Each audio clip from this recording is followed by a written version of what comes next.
Hi guys, Sarah here. Man, so I am trying to make videos that are a little bit shorter of just stuff that I've been really thinking about. I think I've been so blessed through the years to work through a lot of stuff.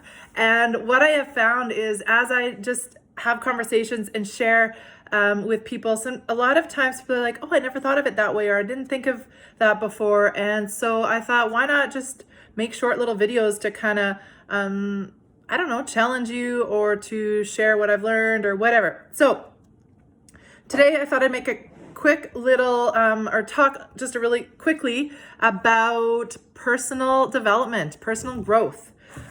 One of my key statements in my life that has challenged me for the past probably 3+ years now is the statement, and some of you have heard me say it before, all you need to do for weeds to grow is to do nothing.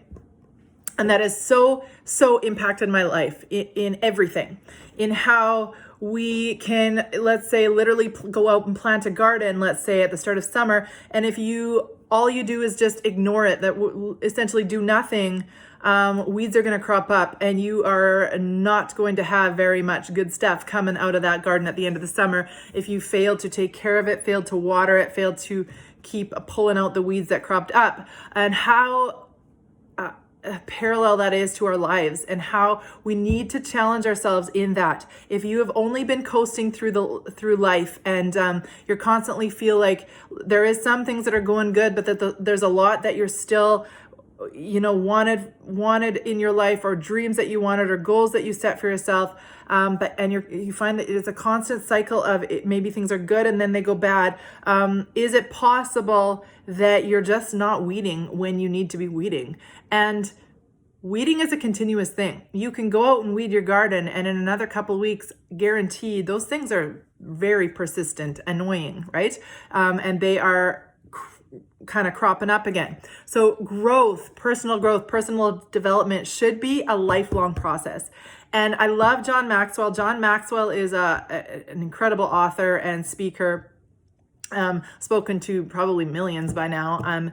And he says how if he had to choose between goals and growth, he loves both and thinks we should do both.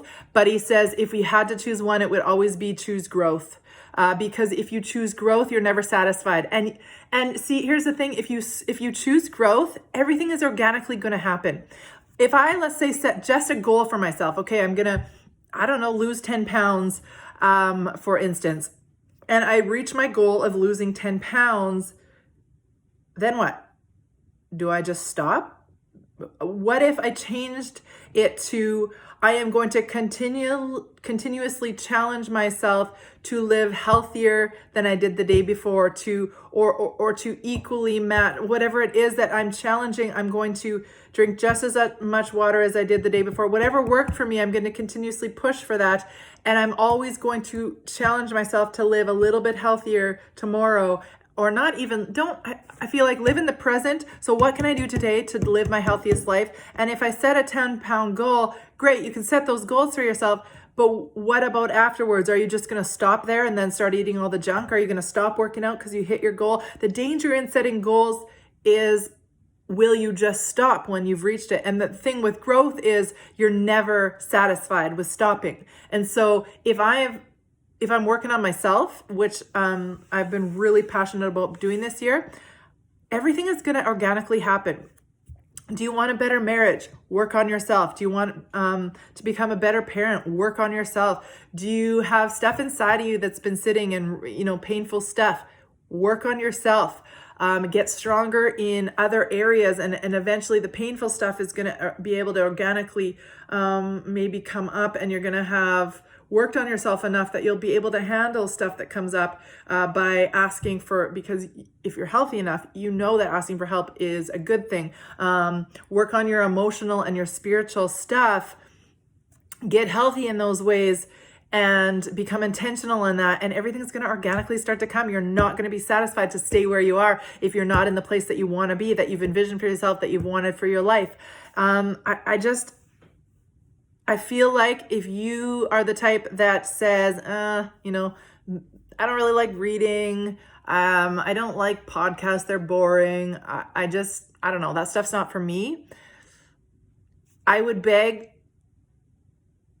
to argue with you that you're robbing yourself of your best life then. You are actually stealing from yourself. It's selfish. It's selfish towards yourself to not push and weed and grow in areas continuously for our whole life. We need to push. We need to work on those things.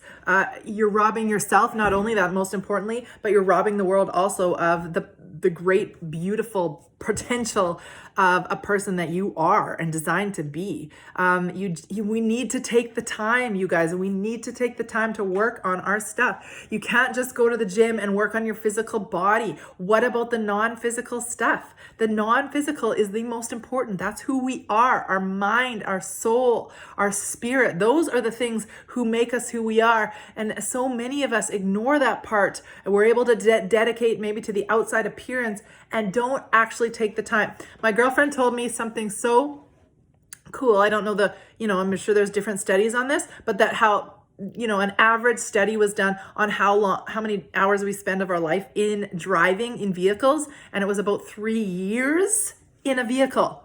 Okay. So let's start with that. Let's say you're not somebody that likes to, get up early and work on yourself, have a journal, work on stuff. What if you just decided that when you're in a vehicle, you make that your personal development time? What about you just put on a podcast when you drop the kids off or you're driving somewhere? Put on a podcast, make that your personal development time.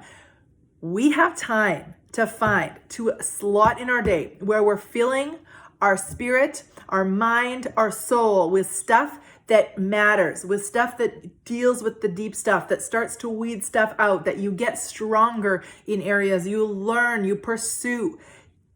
If you say you don't have time, I'll ask you, how many times did you drive in the past week? If you're on your bike, okay, fair enough. Put on a podcast as you're biking with earphones, whatever it is. We can slot that time. We deserve, and you owe it to yourself to get over yourself. If you are the type that says, that's not for me, get over it. You're stealing from yourself. You deserve better than that. Yeah. That's all I got for you guys. I made it in 7 minutes and 40 seconds. Okay, I'm getting better at this. Have a good day, you guys. Go out and weed.